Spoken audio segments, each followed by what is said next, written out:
શોભાયાત્રામાં જનમેદની ઉમટી તલવાર રાસ અને શણગારેલા વાહનો બન્યા આકર્ષણનું કેન્દ્ર। સાવરકુંડલા શહેરમાં રામનવમીના પવિત્ર અવસરે મર્યાદા પુરુષોત્તમ ભગવાન શ્રી રામ જન્મોત્સવની ભવ્યાતિભવ્ય અને અદ્ભુતપૂર્વ શોભાયાત્રા નીકળી હતી।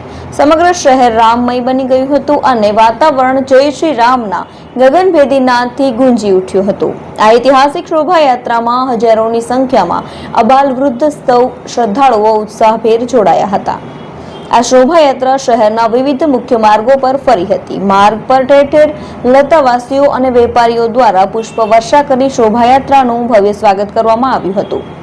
શોભાયાત્રામાં નાના બાળકો દ્વારા ભગવાન શ્રી રામ, લક્ષ્મણજી, માતા જાનકી અને હનુમાનજીની મનોહર કૃતિઓ સાથેના આકર્ષક રીતે શણગારો, ટ્રેક્ટર, કાર તેમજ અન્ય વાહનોમાં વિવિધ પ્રકારની ઝાંખીઓ રજૂ કરવામાં આવી હતી, જે લોકોમાં વિશેષ આકર્ષણનું કેન્દ્ર બની હતી। ઉનાળાની ગરમીને ધ્યાનમાં રાખીને શહેરના સેવાભાવી લોકો અને સંસ્થાઓ દ્વારા દિલથી સેવા બજાવવામાં આવી હતી। શોભાયાત્રાના રૂટ ઉપર ઠેક ઠેકાણે ઠંડા પાણી, શરબત, છાશ, ચા તેમજ આઈસ્ક્રીમના સ્ટોલ ઊભા કરવામાં આવ્યા હતા, જ્યાં હજારો રામ ભક્તોએ પ્રસાદી અને સેવાનો લાભ લીધો હતો।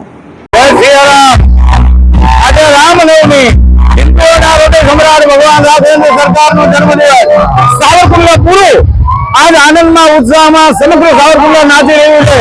भगवान राम नो जन्मदिवस समग्र हिंदुओए पूरा भाव और श्रद्धा थी उजव्यो छे। आनाथी मोटो तहेवार अमारा जीवन में कोई हो न सके।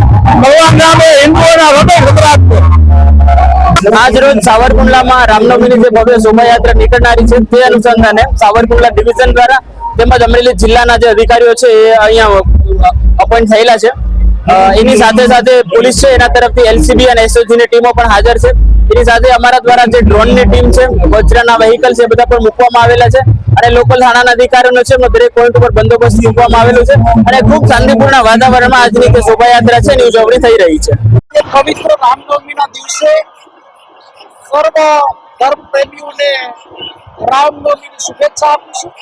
સાથે સાથે ભવ્ય શોભાયાત્રા જે વર્ષોથી સાવરકુંડલાની અંદર નીકળી રહી છે અને લોકોમાં થનગનાટ હોય છે, એક ઉમળકો હોય છે।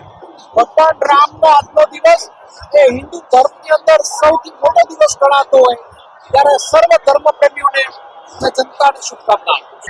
કરોડો સનાતનીઓના શ્રદ્ધાનું કેન્દ્ર ભગવાન રામનો આજે જન્મ દિવસ છે। રામનવમીનો જાણીતો તહેવાર हिंदू धर्म ની અંદર સૌથી મોટો તહેવાર છે। સાવરકુંડલામાં સ્વયંભૂ રીતે જે પ્રકારે દર વર્ષની પરંપરા છે એ રીતે આજે માનવ મહેરામણ ઉભરાયો છે। લોકોનામાં ઉત્સાહ પણ છે કે ભગવાન રામ આરાધ્ય દેવનો જન્મદિવસ હોય ત્યારે કેમ કોઈ પોતાની ખુશી વ્યક્ત ન કરી શકે। એટલા માટે હું એમ માનું છું કે સાવરકુંડલાની બજારો આજે સાંકડી પડે છે, એવો જનસેલાબ આજે ઉભરાયો છે।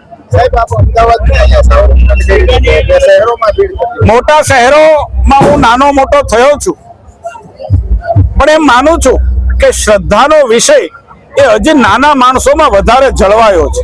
ભૌતિક સુખની આડમાં ક્યાંક ધર્મને ભૂલનારા લોકો હોય છે, પરંતુ અમારા સામાન્ય શહેરના લોકો, સામાન્ય ગામડાના લોકો આજે પણ ઈશ્વરના સહારે જીવે છે, એમાં સંપૂર્ણ શ્રદ્ધા રાખે છે। એવું પણ નથી કહેતો કે શહેરના લોકો ભૂલી ગયા છે, પરંતુ એ ભાગદોડ, એ ધંધા, એ રોજગાર, એની દોડધામને કારણે ક્યાંક નાના મોટી ધર્મની ઉજવણીઓ ભૂલાતી હોય છે, પરંતુ અમારો ગામડાનો નિર્દોષ નાગરિક ગમે તેટલી કામની વચ્ચે પણ ઈશ્વરમય હોય છે ને એના ઉત્તમ ઉદાહરણો આપણી સામે છે।